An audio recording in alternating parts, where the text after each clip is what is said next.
اوس د مشاعرې بل شاعر ښاغلي سعدالله خان لالا هم د اکرام الله ګران صاحب په دې شعرونو باندې مایک ته د راتلو بلنه ورکوم.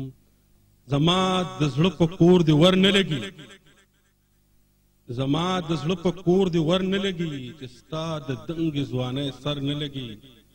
او ما که څوک وجني لاس یې هم نه نیسم، ما که څوک وجني لاس یې هم نه نیسم.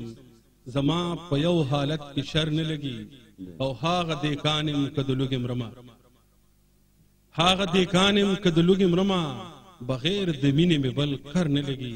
په دې شعرونو باندې خپل ډېر خوږ او ډېر ګران محترم مشر سعدالله خان لالا له بلنه ورکوم چې موږ او د شمشاد ټلویزیون مینوال په خپل کلام باندې ونمانځو. سعدالله خان لالا. بسم الله الرحمن الرحیم. اباسین صاحب یو کتاب او غزل اول واورم. نه د ستا ده نه زما ده، نه د شا ده نه ګدا ده، ګوره ناس چې پرې ونه کړې دغه وخت ډېر بې وفا. اوس یو غزل ما عمر سره خو تړون نه خوري، خو غزل غزل ده. پرون چې باغ کې ګرځېده نو څومره ښه ښکارېده، پرون چې باغ کې ګرځېده نو څومره ښه ښکارېده، دا چې هر ګل ته موسېده نو څومره ښه ښکارېده. شونډې یې کله رانږدې چې د ګل پاڼو ته کړې، شونډې یې کله رانږدې چې د ګل پاڼو ته کړې، بیا به بې واره تخنېده نو څومره ښه ښکارېده. شونډې یې کله رانږدې چې د ګل پاڼو ته کړې، بیا به بې واره تخنېده نو څومره ښه ښکارېده. ستوري خو ډېر وو په اسمان کې، خو یوه تته ډیوه. اباسین صاحب ستوري خو ډېر وو په اسمان کې، خو دا تته ډیوه چې په یو قبر بلیده نو څومره ښه لګېده. ستوري خو ډېر وو په اسمان کې، خو دا تته ډیوه چې په یو قبر بلیده نو څومره ښه ښکارېده. او سترګې سرې لکه د میو شوګیرو وهلي، سترګې سرې لکه د میو شوګیرو وهلي، سهر له خوبه زنګېده نو څومره ښه ښکارېده. سهر له خوبه زنګېده نو څومره.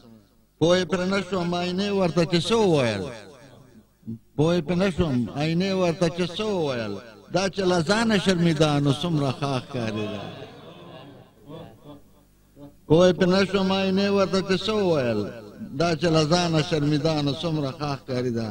او هلته سپوږمۍ د څوارلسمې په اسمان کې دلته، هلته سپوږمۍ د څوارلسمې په اسمان کې دلته، دا چې په بام به ودرېده نو څومره ښه ښکارېده.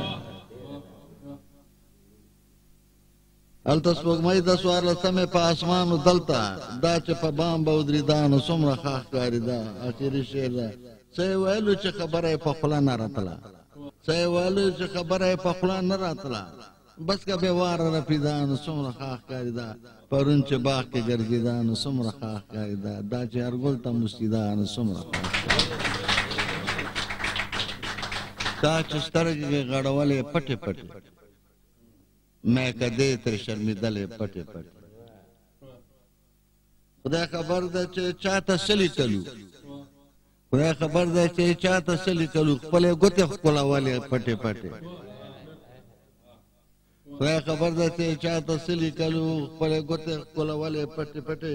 او شین سپرلي کې چې خزان ورته رایاد شو، شین سپرلي کې چې خزان ورته رایاد شو، په سلګو شولو بلبلې پټې پټې. شین سپرلي کې چې خزان ورته رایاد شو، په سلګو شولې بلبلې پټې پټې. او آینې ته ولاړه خبر نه یم، او څه خبرې کولې پټې پټې. اباسین صاحب د یو شعر ده. هسې مخ ته یو کتاب یو نیولی، هسې مخ ته یې کتاب یو نیولی، کوی وې زما غزلې پټې پټې. هسې مخ ته یې کتاب یو نیولی، کوی وې زما غزلې پټې پټې، دا چې سترګې غړولې پټې پټې.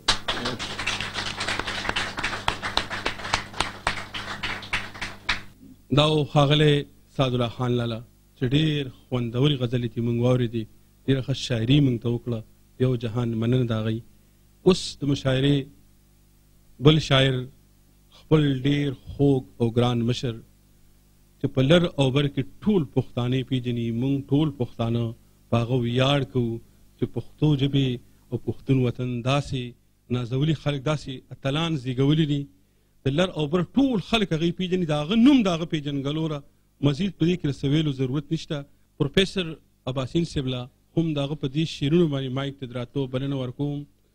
څوک چې لاسونه تپوي او قدمونه اخلي، څوک چې لاسونه تپوي او قدمونه اخلي، زما ولس په پټو سترګو په هغو پسې ځي. نور به تاریخ په خپلو وینو باندې نه لیکمه چې د شملو ښاغلي نن په لوپټیو پسې ځي او د اباسین غاړې له راشه چې زړګی د یخ شي، د اباسین غاړې له راشه چې زړګی د یخ شي، اوبه په تږي پسې نه تږې اوبو پسې ځي. په دې شعرونو باندې پروفیسر اباسین یوسفزي صاحب له بلنه ورکوم چې موږ په خپل کلام باندې ومانځي. پروفیسر اباسین یوسفزي صاحب.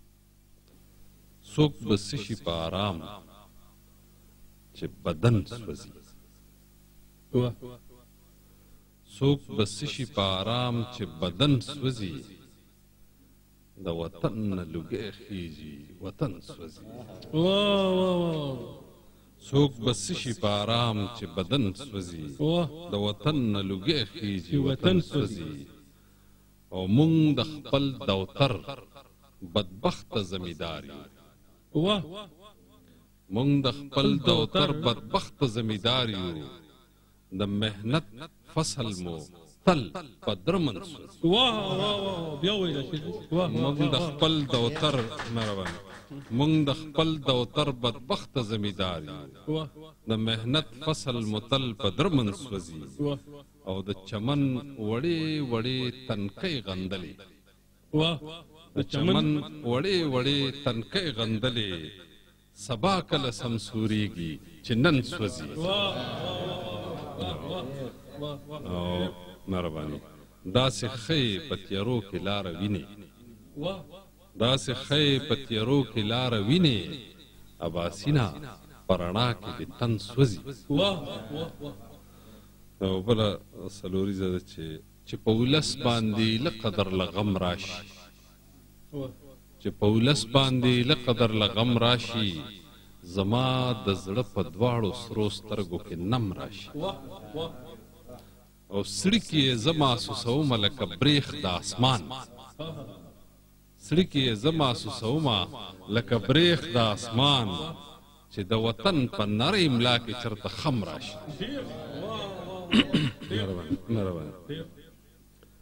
او بله یو کته ده چې که چرې ویني اخر څه به ویني، که چرې ویني اخر څه به ویني، چې ورځ به ویني او که شپه به ویني. ما له د دې غمه اوس خوب نه راځي، که چرې ویني اخر څه به ویني، چې ورځ به ویني او که شپه به ویني. ما له د دې غمه اوس خوب نه راځي، چې ړوند به خوب ویني که نه به ویني. مرحبا. د غزل مطلب دی چې دنګ سروې ورته خم شي داسې دی، دنګ سروې ورته خم شي داسې دی، محفلونه ورته دم شي داسې دی، دنګ سروې ورته خم شي داسې دی، محفلونه ورته دم شي داسې دی. او که ځواني ترېنه هم لاړه شي نو ځي دی، که ځواني ترېنه هم لاړه شي نو ځي دی، په والله که قصه کم شي داسې دی، که ځواني ترېنه هم لاړه شي نو ځي دی، په والله که قصه کم شي داسې دی. او د ښایست یې نه ثاني شته نه جواب شته، د ښایست یې نه ثاني شته نه جواب شته، لکه راګ چې مجسم شي داسې دی. او په ځوانۍ کې جمال داسې غورځي کړي، غورځي د غورځنګ اسم تسخیر دی، په ځوانۍ کې جمال داسې غورځي کړي، لکه مست دریاب چې تم شي داسې دی. او بې سنګاره ښایست لمبه لمبه دی، بې سنګاره ښایست لمبه لمبه دی، د خپل ځان را سره غم شي داسې دی بې سینګاره ښایست لمبه لمبه دی د خپل ځان را سره غم شي داسې دی او اباسین هم په خپل حسن ډېر غره دی اباسین هم په خپل حسن ډېر غره دی دی یې مخې ته مدهم شي داسې دی دنګې سروې ورته خم شي داسې دی محفلونه ورته دم شي داسې دی